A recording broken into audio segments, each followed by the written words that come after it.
Bem-vindos ao novo episódio do Medicina em Dia. Eu sou o Dr. Hugo Pellegrino Lô e no programa de hoje nós vamos conversar sobre o transplante de medula óssea. Ao longo dos próximos programas estarei falando sobre a importância do transplante de órgãos e a diferença que a doação de um órgão pode fazer na vida de uma pessoa que precisa de uma segunda chance em sua vida. E por isso hoje vou falar sobre o transplante de um órgão que é a medula óssea, também conhecida como tutano, que é um tecido gelatinoso localizado no interior dos ossos, onde são formadas as células sanguíneas, glóbulos vermelhos, glóbulos brancos e plaquetas.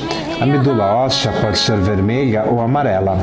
A primeira é responsável pela produção das células do sangue, enquanto que a segunda é formada apenas por gordura e não produz células sanguíneas. Experiência. Ao longo do último meio século, o transplante de medula óssea e o transplante de células-tronco hematopoiéticas têm sido usados com frequência crescente para tratar numerosas doenças malignas e não malignas.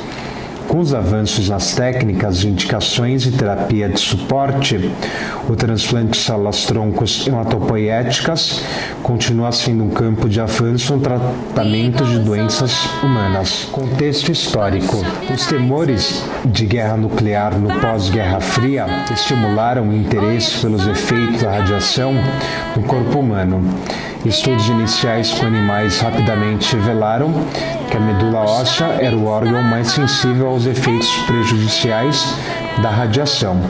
A reinfusão de células da medula foi posteriormente usada para resgatar animais irradiados letalmente. Na década de 1950, os pacientes receberam doses letais de radiação para tratar a leucemia. Embora muitos tenham tido uma recuperação hematológica após esse tratamento, todos os pacientes acabaram sucumbindo à recaída de suas malignidades ou infecções. Nos anos 1950 e 1960, quase 200 transplantes de medula halógena foram realizados em humanos sem sucesso a longo prazo. No entanto, durante esse período, o transplante usando doadores de gêmeos idênticos trouxe uma quantidade razoável de sucesso e forneceu base crucial para a pesquisa clínica contínua no campo. Medula óssea. Em 1968, o primeiro grande marco no transplante de medula óssea ocorreu com transplantes alogênicos bem-sucedidos realizados para uma criança com deficiência imunológica linfopênica ligada ao cromossomo X e para outro com síndrome de Wiskott-Aldrich. Esses sucessos foram seguidos por relatos de transplante efetivo para anemia aplástica e posteriormente para leucemia. Avanços no teste de histocompatibilidade e no desenvolvimento de registros de doadores de medula óssea, como o Programa Nacional de Doação de Medula Óssea, facilitaram o uso de doadores não aparentados, ampliando assim o número de pacientes que podem receber transplantes. Sangue de cordão umbilical. Em 1988, o transplante bem-sucedido ocorreu em um menino com anemia de Fanconi, usando o sangue do cordão umbilical coletado no nascimento de seu irmão. O paciente continua vivo e bem até hoje. Em 1992, um paciente foi transplantado com sucesso com sangue de cordão umbilical em vez de medula óssea para o tratamento de leucemia. Na última década, o uso de sangue de cordão umbilical se expandiu rapidamente. Mais de 2.000 transplantes foram realizados utilizando o sangue de cordão umbilical como fonte de células estaminais. O sangue do cordão umbilical tem sido usado para transplantar em qualquer estado de doença para o qual a medula óssea pode ser usado. A taxa de sobrevida livre de leucemia de 5 anos em 503 crianças com leucemia linfoblástica aguda que receberam um transplante de sangue do cordão umbilical que foi incompatível com um ou dois antígenos leucocitários humanos foi semelhante quando comparada com a taxa de sobrevivência de 282 crianças que receberam transplante de medula óssea. O número limitado de células no sangue de cordão umbilical restringiu tradicionalmente seu uso a crianças e adultos pequenos. As técnicas estudadas para disponibilizar essa fonte a uma gama mais ampla de pacientes incluíram transfusão de múltiplas unidades, expansão ex vivo da unidade de sangue do cordão antes do transplante e exposição do enxerto de sangue do cordão a compostos destinados a melhorar o alojamento e o enxerto. Células-tronco de sangue periférico. Além da medula óssea e do sangue de cordão, as células-tronco do sangue periférico ganharam popularidade como fonte de células-tronco desde sua introdução inicial nos anos 80. Informação básica. Fontes de célula-tronco. A célula mais importante necessária para o transplante bem-sucedido é a célula-tronco hematopoética. Atualmente, as principais fontes de célula-tronco para transplante incluem medula óssea, sangue periférico e sangue de cordão umbilical. Esses podem ser obtidos de vários doadores. Quando eles são obtidos do destinatário, eles são chamados de autólogos. Quando eles vêm de alguém que não seja o destinatário, eles são denominados halogênicos. Os três tipos de doadores halogênicos são singênicos, relacionados e não relacionados. Quando o doador é um gêmeo idêntico, a doação é denominada singênica. Como os nomes indicam, doadores halogênicos relacionados são parentes e doadores não relacionados são identificados através de um registro de doadores ou de um banco de sangue de cordão umbilical. Um resumo é o seguinte: as fontes de células estaminais podem ser autólogas ou halógenas. As fontes halogênicas são as seguintes: singênico, ou seja, gêmeo idêntico, relacionado, não relacionado. Os tipos de célula-tronco são os seguintes: medula óssea, sangue do cordão umbilical e sangue periférico. Vantagens e desvantagens do cordão umbilical. O sangue do cordão umbilical pode ser usado para transplantar em qualquer estado de doença para o qual a medula óssea pode ser usada. O pequeno número de células coletadas em cada unidade tipicamente limita o tamanho do receptor. Embora transplantes bem-sucedidos em pacientes com peso superior a 100 kg tenham sido relatados. O uso de várias unidades de cabo para um único paciente é uma estratégia para superar essa limitação. Estudos mostraram a viabilidade, segurança e eficácia do duplo transplante de sangue de cordão umbilical. No entanto, um estudo randomizado de transplante de sangue de cordão com 224 pacientes com 1 a 21 anos com câncer hematológico descobriu que as taxas de sobrevida foram semelhantes após o transplante de sangue do cordão unitário e duplo. Os transplantes unitários foram associados com melhor recuperação plaquetária e menor risco de doença do enxerto versus hospedeiro. Outros fatores que limitam ou melhoram o uso do sangue de cordão umbilical incluem o seguinte: normalmente são necessários menos células por quilo de peso quando se utiliza sangue de cordão umbilical. Uma porcentagem maior de células primitivas está presente no sangue do cordão umbilical do que na medula óssea. O sangue do cordão umbilical contém mais células que estão no estado altamente proliferativo. Esses tipicamente estariam em um estado quiescente na medula óssea. O enxerto com unidade de sangue do cordão umbilical pode ser tentado apenas uma vez, ao passo que os doadores de medula óssea podem voltar a doar se o primeiro transplante falhar e enxertar. O sangue do cordão está associado a uma taxa maior de não enxerto. Isso é especialmente evidente nas doenças de insuficiência da medula óssea, especialmente anemia aplástica. O enxerto retardado de neutrófilos é comum no sangue de cordão umbilical, 23 dias comparado com 10 a 14 dias para a medula óssea e 7 a 12 dias com células-tronco do sangue periférico. Em um estudo de 434 transplantes não relacionados consecutivos realizados entre 1997 e 2009, Parody e colegas descobriram que o transplante de sangue do cordão foi associado a um risco maior de aspergilose invasiva e infecção por citomegalovírus comparado com transplantes de medula óssea e de sangue periférico. As taxas de mortalidade relacionada à infecção e mortalidade não recidiva foram semelhantes entre os grupos. Vantagens: o sangue do cordão umbilical parece incluir um tempo menor para obtê-lo, menos problemas com a doença do enxerto contra o hospedeiro e um número menor de células necessárias para obter o enxerto. Indicações para o transplante: doenças não malignas, distúrbios metabólicos hereditários, adrenoleucodistrofia, síndrome de Hurler, leucodistrofia metacromática, osteopetrose e outros. Distúrbios imunológicos hereditários, imunodeficiência combinada grave, síndrome de Wiskott-Aldrich e outros. Síndrome de imunodeficiência adquirida, HIV. Um paciente infectado pelo HIV com leucemia mielogênica aguda foi tratada com transplante alogênico de medula óssea de um receptor que não possui a proteína de superfície celular CCR5, que é crucial para a entrada do HIV em células humanas. A paciente estava bem, tendo permanecido sem tratamento antirretroviral por 2 anos após o transplante. Distúrbios hereditários dos glóbulos vermelhos, aplasia pura dos glóbulos vermelhos,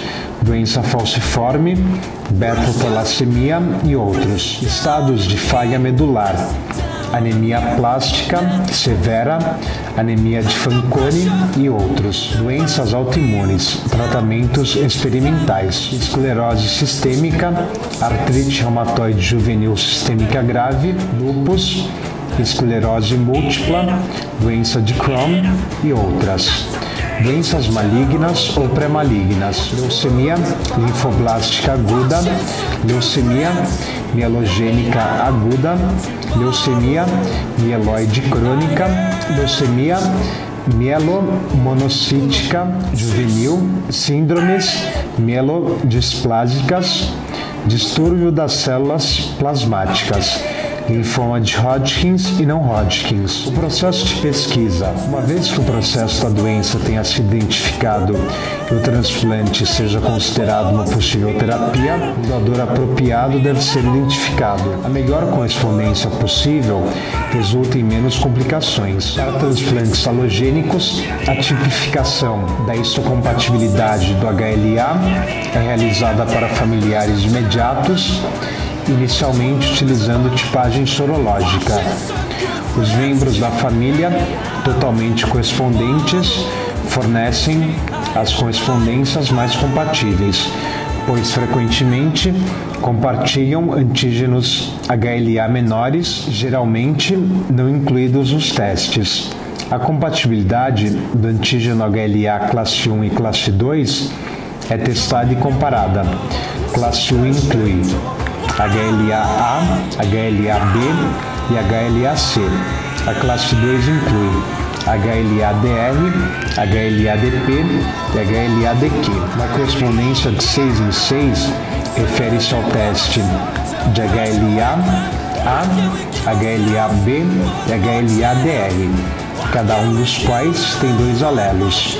O teste de rotina envolve a verificação desses 6 antígenos entre os membros da família. Se o doador e o destinatário não forem uma partida de 6 de 6, eles são considerados incompatíveis. Quando apenas 3 de 6 incompatibilidades, o termo do doador haplotípico se aplica. As pesquisas com doadores não aparentados geralmente também procuram correspondências de 6 em 6, embora a informação sobre todos os 12 alelos mencionados acima seja frequentemente fornecida. Essa informação ajuda o médico transplante a determinar os riscos de não enxerto e doença do enxerto contra o hospedeiro. Além disso, idade do doador, o mais jovem é melhor, sexo, células tronco femininas são menos favoráveis, sorologia para citomegalovírus, citomegalovírus negativo tem melhor resultado, história de gravidez, transfusão e peso corporal são considerados. Registro de pesquisa de doador não relacionado. Quando um doador relacionado não pode ser identificado, uma busca por um doador não relacionado é frequentemente iniciado. Isso geralmente consiste em uma busca de registro de doadores de medula e bancos de cordão umbilical.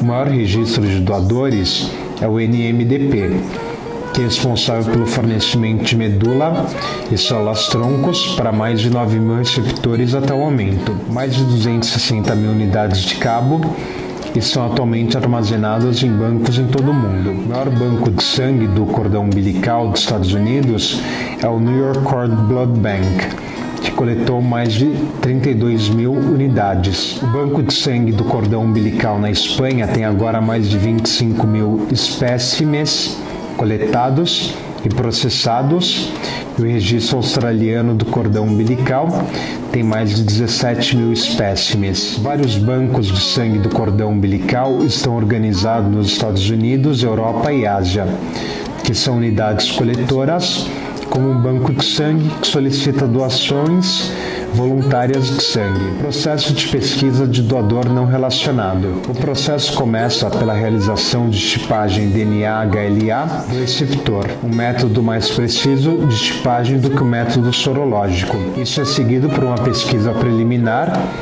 que explora os bancos de dados do registro. A pesquisa preliminar é realizada gratuitamente e os resultados geralmente estão disponíveis em 24 horas. Quando um doador em potencial é solicitado, uma busca formal é iniciada, incluindo a digitação classe 2 de doadores em potencial e a subsequente datilografia confirmatória de partidas selecionadas. Isso incorre em um custo para o destinatário ou sua seguradora de saúde. Quando os doadores são solicitados, eles passam por uma investigação que inclui exames laboratoriais e triagem viral, exame físico e uma sessão informativa. Quando a aprovação do doador foi obtida, uma data é definida para a coleta. Medula óssea ou sangue do cordão umbilical são colhidos no mesmo dia do transplante, com a intenção de infundir o receptor dentro de 24 horas após a colheita. Geralmente, o sangue do cordão umbilical é enviado para o centro de transplante antes do início do regime do condicionamento do receptor. Os doadores são mantidos anônimos do destinatário até um ano após o transplante.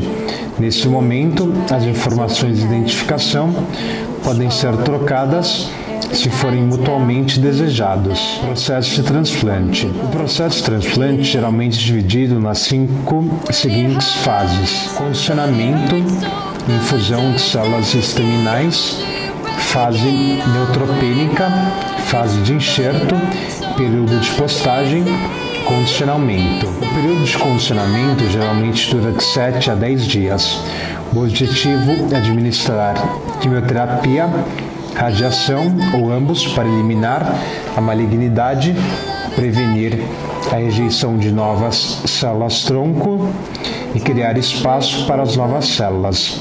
Os esquemas de condicionamento mais comuns incluem radiação total do corpo e ciclofosfamida ou bosulfan.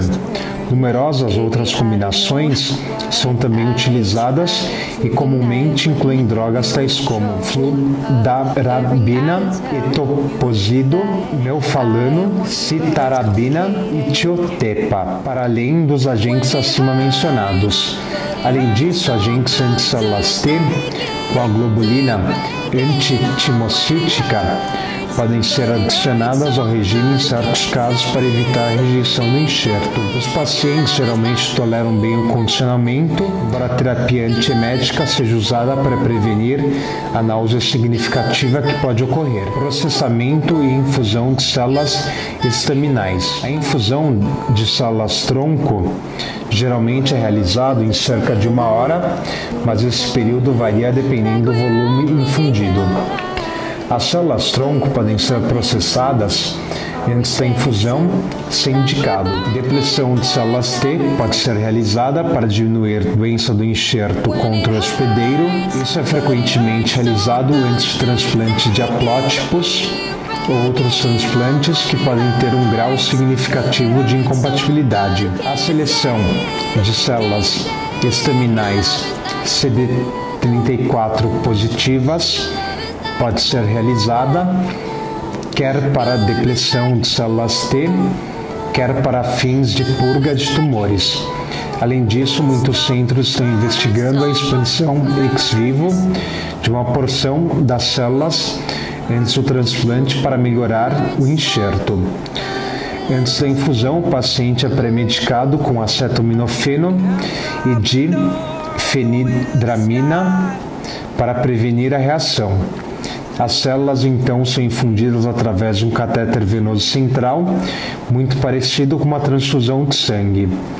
Anafilaxia, sobrecarga de volume e doença do enxerto contra-hospedeiro transitória são as principais complicações potenciais envolvidas. Além disso, produtos de células troncos que foram criopreservados contêm dimetil sulfóxido, um conservante, e podem causar insuficiência renal, além de cheiro e sabor desagradáveis. Fase neutropênica. Durante este período, que dura de 2 a 4 semanas, o paciente essencialmente não possui sistema imunológico efetivo. A cura é ruim e o paciente é suscetível à infecção. Cuidados de suporte e terapia antibiótica empírica são os pilares da passagem bem-sucedida através dessa fase. No início deste período, o vírus herpes simples é importante patógeno potencial. Geralmente, isso é adquirido a partir da reativação de uma infecção anterior. Também durante esse período,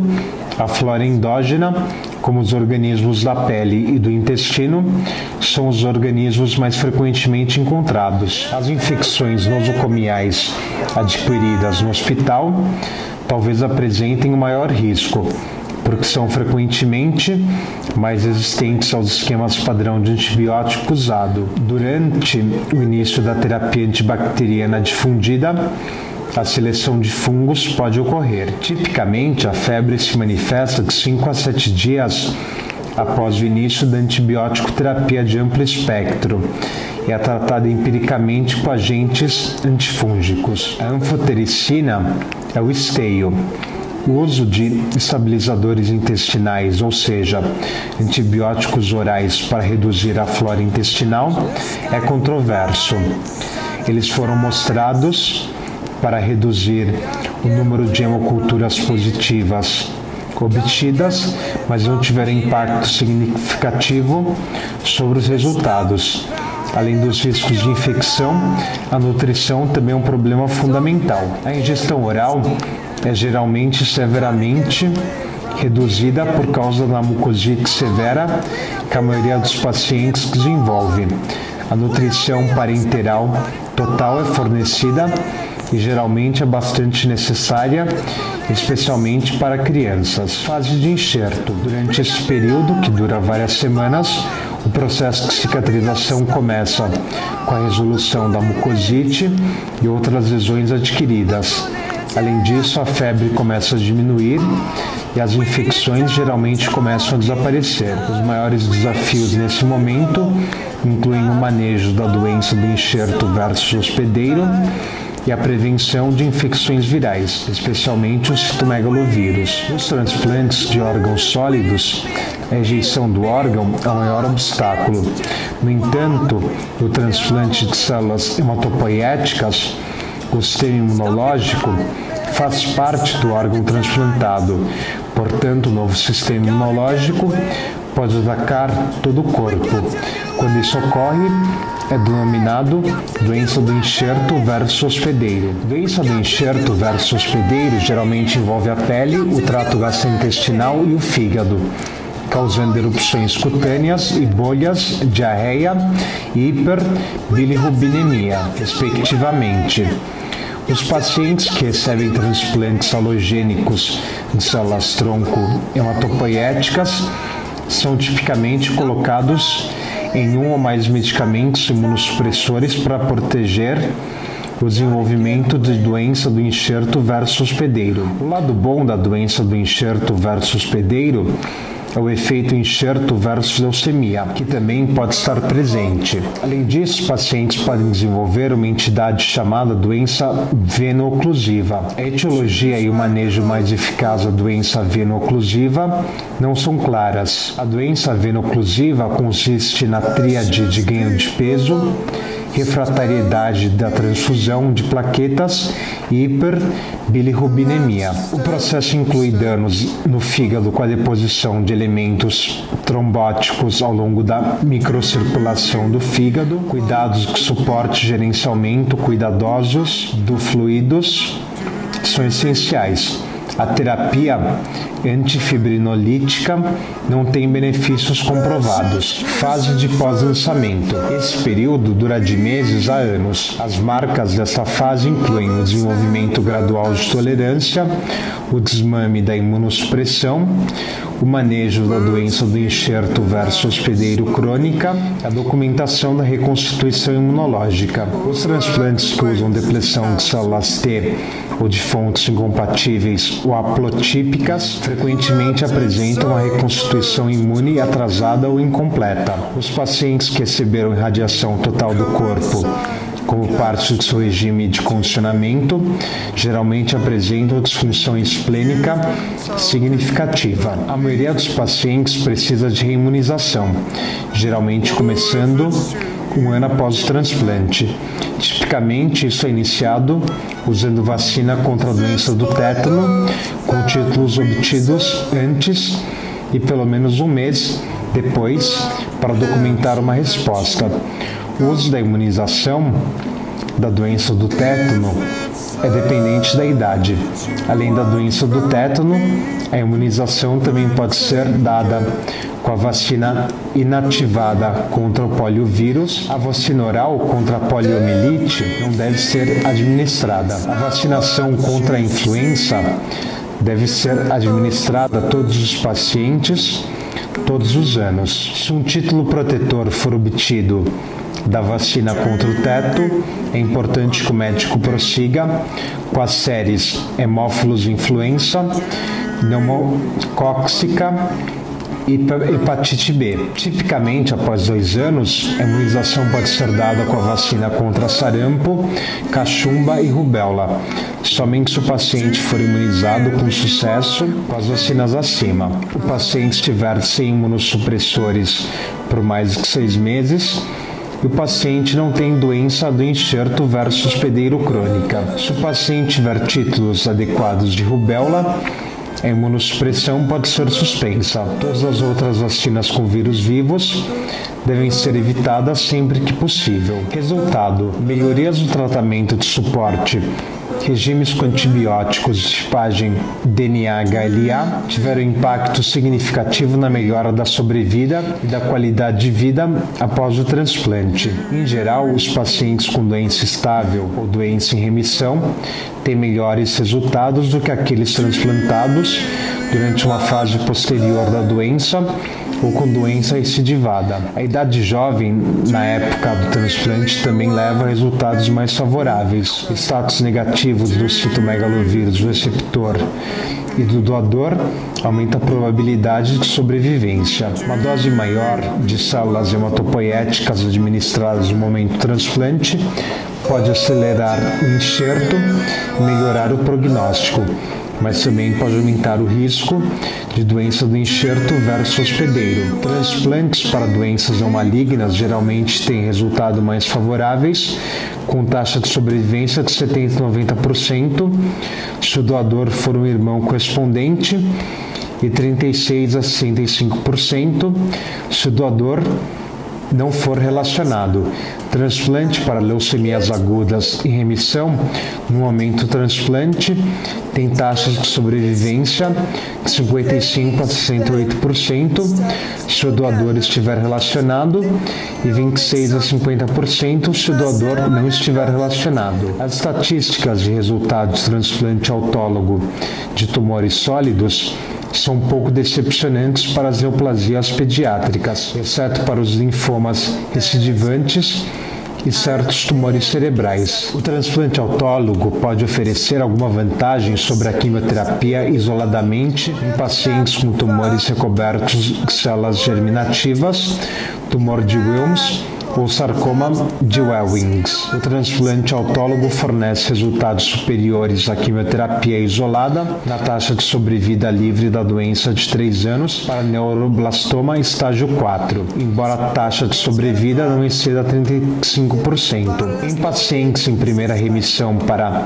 rabdomiosarcoma alveolar metastático ou sarcoma de Ewing metastático, nenhuma vantagem significativa foi demonstrada até o momento para transplante autólogo em relação à quimioterapia isolada. Alguns regimes de transplante recentes usam estratégias projetadas para induzir doença do enxerto versus hospedeira autóloga, a fim de provocar um efeito enxerto versus tumor, na esperança de melhorar os resultados. A doença persistente mínima antes e após o transplante alogênico de medula óssea preside recidiva no estudo de 81 crianças com leucemia linfoblástica aguda. Pacientes que obtiveram negatividade para a doença residual persistente mínima de medula óssea antes do transplante alogênico em células-tronco hematopoéticas tiveram resultados significativamente melhores, sobrevida livre de leucemia 83% e sobrevida global 92%,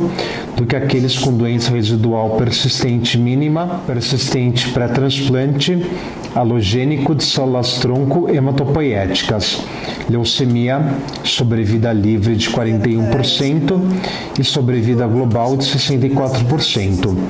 Ou pós-transplante alogênico de células-tronco hematopoéticas, sobrevida livre de leucemia 35% e sobrevida global de 55%. Em análises multivariadas, a doença residual persistente mínima pós-transplante alogênico em células-tronco hematopoéticas permaneceu como um preditor independente de sobrevida livre de leucemia. Um estudo de acompanhamento de 1.823 adultos sobreviventes de transplante de células hematopoéticas, menor resiliência relatada pelo paciente foi associado à doença do enxerto contra o hospedeiro crônico de maior gravidade, menores scores de desempenho, falta de trabalho por causa de saúde e incapacidade permanente. Os pacientes que relataram scores de baixa resiliência também foram mais propensos a sofrer de sofrimento psicológico e estar no quartil mais baixo de qualidade de vida relacionado à saúde mental. Vários regimes têm sido explorados em uma tentativa de melhorar as taxas de sobrevida nessas doenças, incluindo o uso de novos regimes de condicionamento, o uso de vários cursos de terapia de alta dose com suporte de células-troncos e o uso de infusões de linfócitos doadores. Da mesma forma, o tratamento de tumores cerebrais produziu resultados igualmente decepcionantes, com exceção do meduloblastoma. Os regimes de transplante correntes para o tratamento de tumores sólidos enfatizam a introdução de novos agentes promissores no regime, ou o uso de ciclos sequenciais de terapia de alta dose, seguidos de suporte de células-tronco. Obrigado por assistir ao programa de hoje. Eu sou o Dr. Hugo Pellegrino Lô. Para mais informações, peço que entre em contato comigo através de meu e-mail hugo.loh@gmail.com. Até o próximo programa.